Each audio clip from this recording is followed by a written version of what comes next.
Terima kasih pemirsa Anda masih bersama kami di Presisi Siang. Untuk mengetahui pantauan arus lalu lintas siang hari ini di sejumlah daerah, berikut laporan Brigadir Satria, petugas NTMC Korlantas Polri.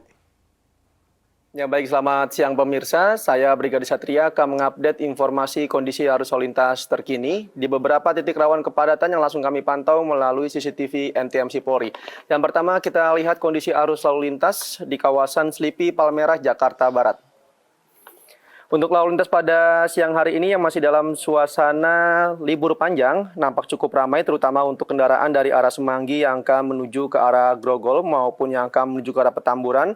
Nampak adanya antrian kendaraan menjelang traffic light berkisar 8 hingga 10 kendaraan ke belakang, selepasnya kendaraan dapat kembali normal. Sementara untuk lalu lintas di ruas tol dalam kota dari arah Cawang yang akan menuju ke arah Grogol maupun sebaliknya dalam keadaan ramai lancar, tetap kami himbau kepada para pengguna jalan tol agar dapat tetap pada jalur Anda, tidak menggunakan bahu jalan dikarenakan bahu jalan hanya diperuntukkan untuk keadaan yang darurat. Selanjutnya kita beralih untuk melihat kondisi arus lalu lintas di kawasan JPO Telkom Jakarta Selatan. Untuk kendaraan dari arah Pancoran yang akan menuju ke arah Semanggi maupun sebaliknya dalam keadaan cukup normal, belum ada lonjakan arus kendaraan yang signifikan yang terjadi, namun tetap diimbau agar dapat tetap menjaga batas kecepatan maksimal serta menjaga jarak aman kendaraan Anda dengan kendaraan lainnya. Selanjutnya kita beralih untuk melihat kondisi arus lalu lintas di kawasan exit tol Bekasi Barat. Untuk kendaraan yang keluar dari gerbang tol Bekasi Barat yang akan menuju ke arah Pekayon, Kalimalang maupun yang akan menuju ke arah Jalan Ahmad Yani, nampak adanya antrian kendaraan namun hanya terjadi menjelang traffic light, selepasnya kendaraan dapat kembali normal.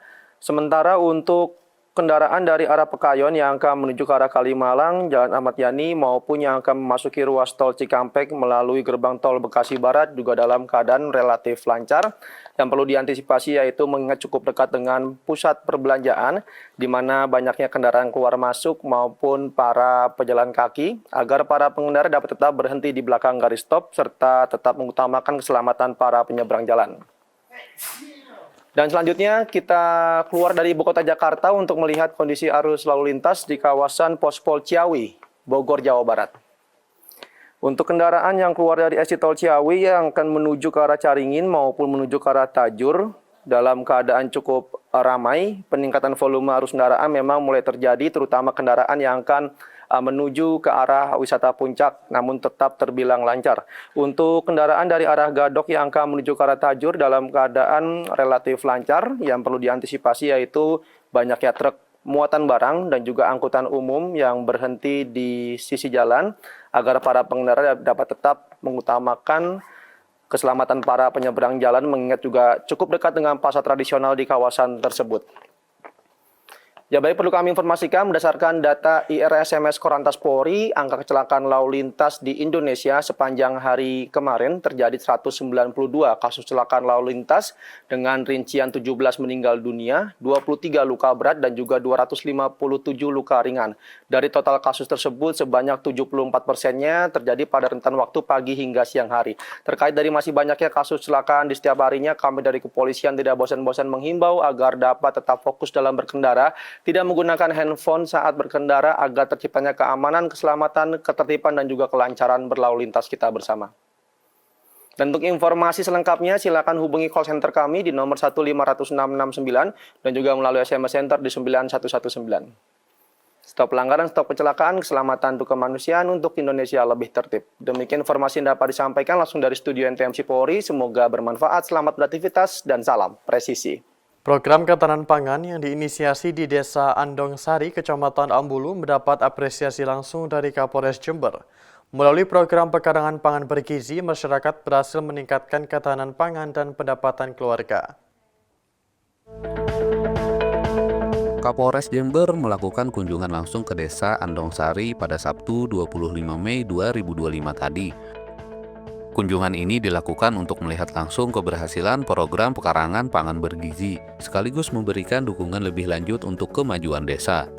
Desa Andong Sari menjadi contoh keberhasilan program ketahanan pangan berbasis masyarakat.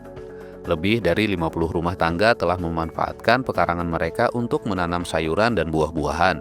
Di bawah pimpinan kelompok wanita tani Kahuripan, program ini berjalan secara terstruktur dan berkelanjutan.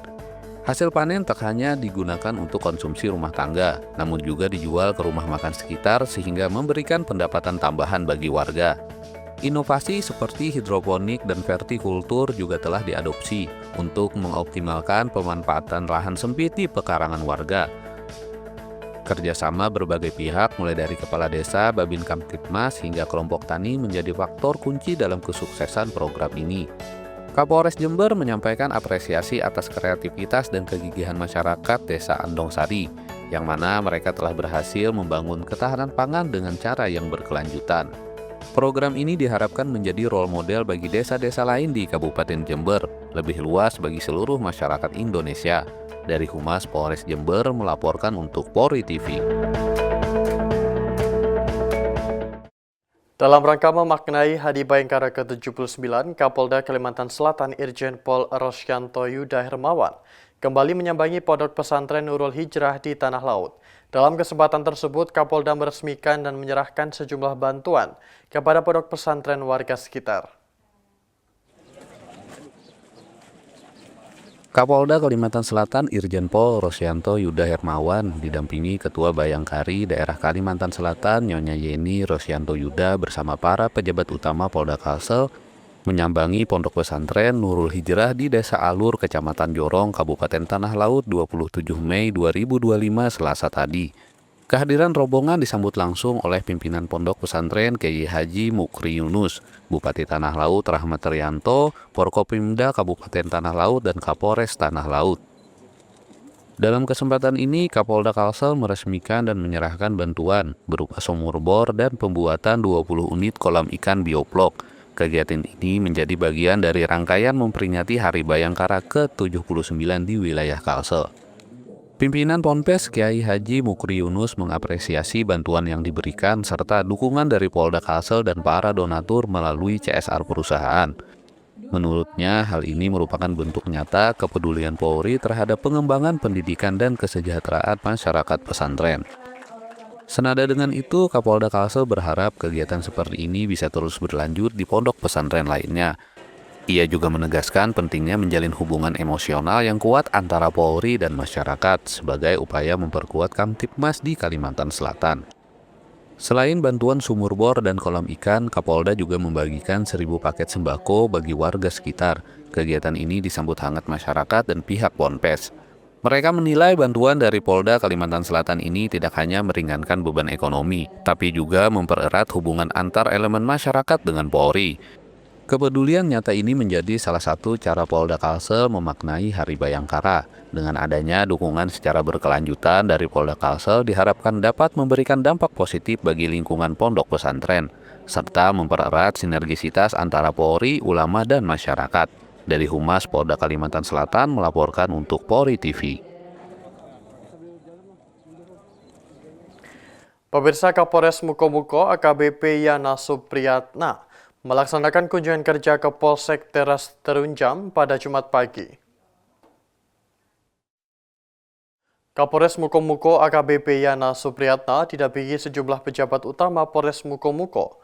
Kunjungan kerja tersebut berdialog langsung bersama Kapolsek Teras Terunjam serta sejumlah pemerintah daerah setempat hingga masyarakat yang hadir dalam program Jumat Curhat. Sejumlah perkembangan situasi dan kondisi keamanan di wilayah Kecamatan Teras Terunjam menjadi isu yang dibicarakan dalam kunjungan kerja Kapolres Mukomuko tersebut. Kapolres Mukomuko AKBP Yana Supriyatna menghimbau masyarakat untuk bersinergi bersama Polri untuk menciptakan situasi keamanan dan ketertiban masyarakat yang kondusif terutama di wilayah setempat.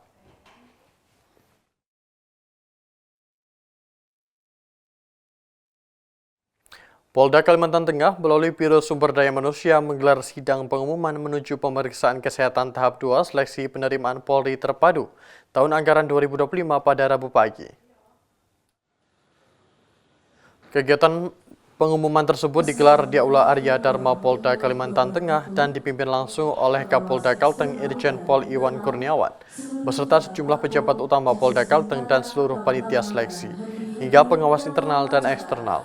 Karo SDM Polda Kalimantan Tengah, Kombes Pol Leo Surya N. Simatupang, selaku Ketua Pelaksana Seleksi mengatakan, kegiatan ini dilaksanakan dalam rangka menentukan jumlah peserta seleksi baik Akpol, Bintara maupun Tamtama untuk mengikuti tahap selanjutnya, yaitu pemeriksaan kesehatan tahap kedua. Ia menyebut dengan hasil sidang yang digelar ini, maka panitia memutuskan 155 peserta seleksi terdiri dari 10 peserta Akpol, 7 pria dan 3 wanita. Kemudian peserta Bintara 129 orang terdiri dari 109 pria dan 20 wanita. Ia berharap kepada para peserta yang memenuhi syarat ini agar mempersiapkan diri untuk menghadapi tes selanjutnya.